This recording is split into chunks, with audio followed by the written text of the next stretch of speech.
तस्वीर कुछ कहती है, और जब ये तस्वीर किसी विपक्षी पार्टी के बड़े नेता ने अपनी पार्टी के सुप्रीमो को संदेश देने के लिए लगा दी हो कि हमें सीखना चाहिए, तो आप समझिए कि हंगामा होना तो तय ही है। और बहस छिड़ चुकी है। फोटो सोशल मीडिया पर लगाई गई है और लगाने वाले हैं कांग्रेस के बड़े नेता दिग्विजय सिंह।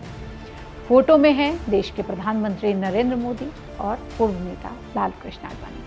तस्वीर हजार शब्दों के बराबर होती है। जब आपको शब्द न मिल रहे हों और आपको अपनी बात कहनी हो तो तस्वीर आपके लिए काम आसान कर देती। कुछ ऐसा ही कांग्रेस नेता दिग्विजय सिंह ने कर दिया। उन्हें तारीफ करनी थी आरएसएस की और पीएम मोदी की, तो वो कैसे करते।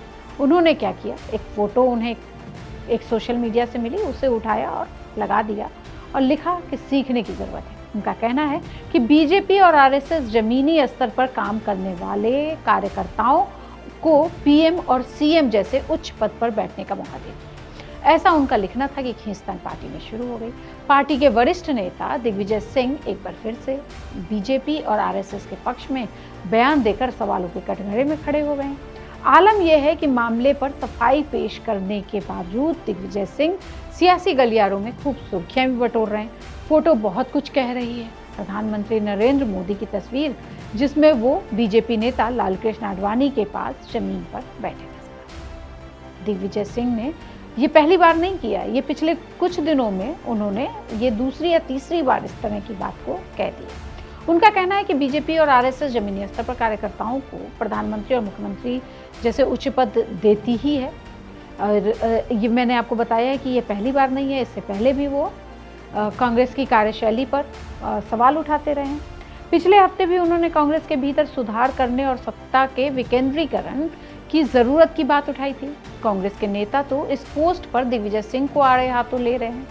सूत्रों ने तो ये भी बताया कि राहुल गांधी ने भी उनसे कहा है कि आपने ये गलत कर दिया है, जिसके बाद सभी कांग्रेस नेता उनके आसपास जो खड़े थे वो मुस्कुराते हुए नजर आए। कांग्रेस नेता सलमान खुर्शीद ने दिग्विजय सिंह के बयान पर प्रतिक्रिया भी दी।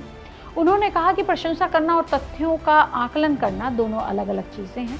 दिग्विजय सिंह कई लोगों के लिए प्रेरणा है।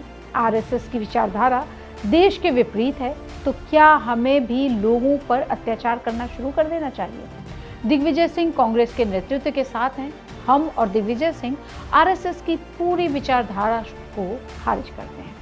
वहीं अलका लंबा ने भी अपनी बात रखी। उन्होंने कहा कि हमें यह आकलन करना चाहिए कि हमारा दुश्मन क्यों मजबूत है, यही लोकतंत्र है, मगर हम आरएसएस की विचारधारा से सहमत नहीं हैं। कांग्रेस नेता पवन खेरा ने कहा कि मैं उनकी यानी दिग्विजय सिंह से बिल्कुल सहमत नहीं हूँ। गोडसे समर्थक गांधी समर्थक नहीं हो सकता। कांग्रेस नेता सचिन पायलट तो मामले पे कुछ ज़्यादा ही उग्र हो गए। वो भूल गए कि वो खुद ही काफ़ी विरोध कर चुके हैं। उन्होंने कहा कि कांग्रेस एकजुट है, उसमें कोई मतभेद नहीं है। कांग्रेस नेता सुप्रिया श्रीनेत ने भी कहा कि हमें आरएसएस से सीखने की कोई ज़रूरत नहीं है, उन्हें हमसे सीखना चाहिए। हालांकि कांग्रेस सांसद रजनी पाटिल का कहना है कि दिग्विजय सिंह ने कुछ भी गलत नहीं कहा है, मीडिया उनके बयानों को गलत तरीके से पेश कर रहा है। कई नेताओं ने दिग्विजय सिंह के बयान पर आपत्ति जताई, तो वहीं शशि थरूर जो अभी कांग्रेस में जरा लीक्स के हटकर काम कर रहे हैं, उन्होंने कहा और उनका समर्थन भी किया। उनका कहना है कि पार्टी में सुधार करने की ज़रूरत है। कांग्रेस से मनमुटाव की अटकलों को लेकर सुर्खियां बटोर रहे शशि थरूर ने दिग्विजय सिंह को सही भी ठहराया। उन्होंने कहा कि हम दोस्त हैं और कई बार निष्पक्ष बातचीत करते हैं। इस बात में कोई शक नहीं है कि संगठन मजबूत होना चाहिए और हमारी पार्टी का इतिहास 140 साल पुराना है, हम इससे काफ़ी कुछ सीख सकते हैं। मैं भी चाहता हूं कि संगठन मजबूत होना चाहिए, अनुशासन बहुत ज़रूरी है और यह सोचने का विषय है।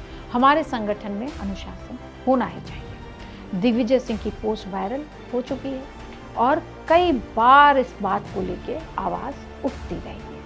इन सब चीज़ों को लेकर कांग्रेस में सियासी घमासान मचा हुआ है, जबकि आरएसएस वाले बहुत खुश हैं और पीएम मोदी का समर्थन दिग्विजय सिंह इस तरह से करेंगे, ये खुद पीएम मोदी ने भी नहीं सोचा था। दिग्विजय सिंह ने जो तस्वीर शेयर की है वो 1990 के दशक की है और वो ऐतिहासिक तस्वीर है।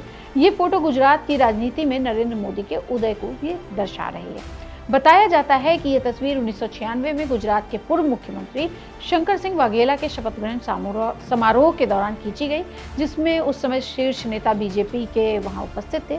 दिग्विजय सिंह का राज्यसभा में दूसरा कार्यकाल 2026 की शुरुआत में खत्म हो रहा है और तीसरे कार्यकाल की संभावना कम है। कमलनाथ और मीनाक्षी नटराजन दोनों ही राज्यसभा की दौड़ में हैं और प्रबल दावेदार हो सकते हैं। मध्य प्रदेश कांग्रेस अध्यक्ष जीतू पटवारी और विधायक दल के नेता उमंग सिंगार की भी दिग्विजय सिंह का विरोधी माना जाता है। तो अब ये समझ में आ रहा है कि दिग्विजय सिंह क्यों इस तरह की बातें कर रहे हैं और क्यों उनका विरोध हो रहा है। तो आगे आगे देखते हैं होता है क्या। तब तक जुड़े रहिए India.com से।